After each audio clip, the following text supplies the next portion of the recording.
So I'm busy installing a dual battery system. This is a very basic system. So this is the main starter battery, positive, negative, and there is a National Lunar Intelligent solenoid, dual battery solenoid, which will help charge the dual battery or second battery. Basically trunking the cable through here. This is the positive, and the negative runs through the back there, and that's trunking behind the rear seat bulkhead and then up into the dual battery box, which is the plastic box inside the blue wooden box.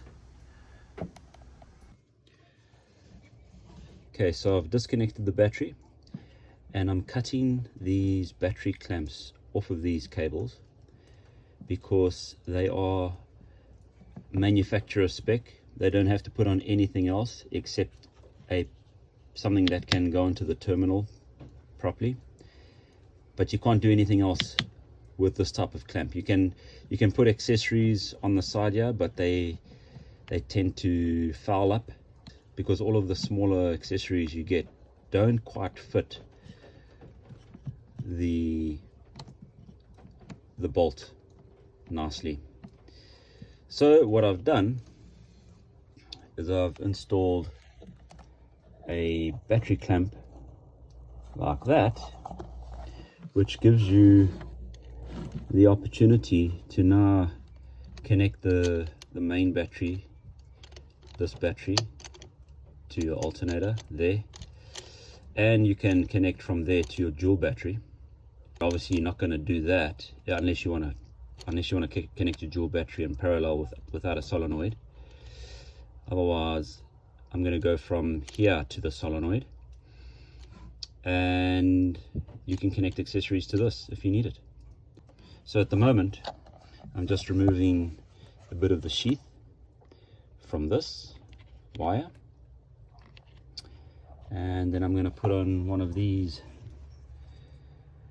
lugs, and that will fit on to there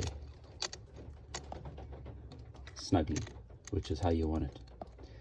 You want to try and not fit anything that's going to move around too much.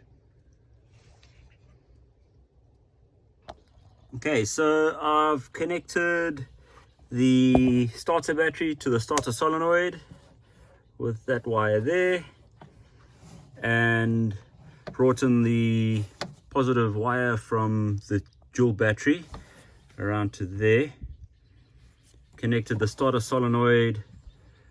This wire goes to negative, and I've connected, this is the wire, the negative from the dual battery, and this is the negative to earth on the vehicle.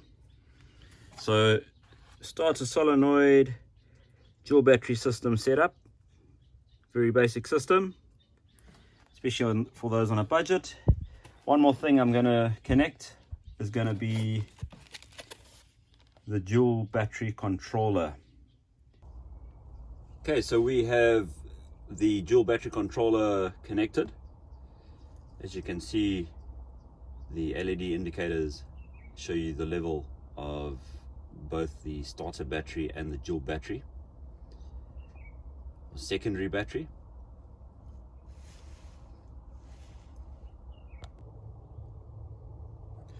So the dual battery controller is this cable here, and it basically plugs in. It's made for the solenoid, so it plugs into the bottom of the solenoid over here. The dual battery controller monitors both battery voltages and can also warn you if you've got excessive discharge or overcharge. So if you do have excessive discharge or overcharge, the dual battery controller, which is that, will activate either an audible or a visual alarm. So it will obviously flash on the actual controller and obviously let out a couple beeps just to warn you. So the controller also will warn you of any potential battery damage. So if either your dual battery drops below 11.4 volts, it will warn you. Also, if it rises, if the voltage rises above 14.65 volts, you'll be warned of an overcharge. You can also disable the audible alarm. So if you do disable the audible alarm, the visual alarm function will still work normally. It's fitted with two displays, one for the main battery and one for the auxiliary battery. You have the option to turn both displays off, and if you have that selected, the controller will still function normally and will wake up if an error condition occurs. So either if you've got too much of a discharge or too much overcharge. So my dual battery is wired into the system. This positive cable goes to the right hand side of my voltage regulator, and this negative cable connects to the negative pole on my starter battery. And the auxiliary component that I've connected to this battery, the first one, and I've only connected one so far, is a dual USB outlet. So there it is. I drilled a hole in the side. Although I've used the green wire, this is actually supposed to be the negative. I only had green in this thickness, and I have connected a 10 amp inline fuse to the positive side.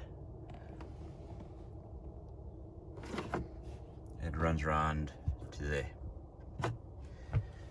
So if we connect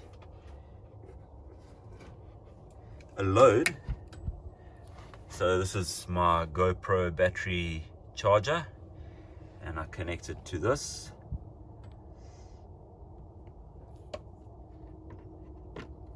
Socket. We have power. If you like these videos, please like and subscribe. More to come.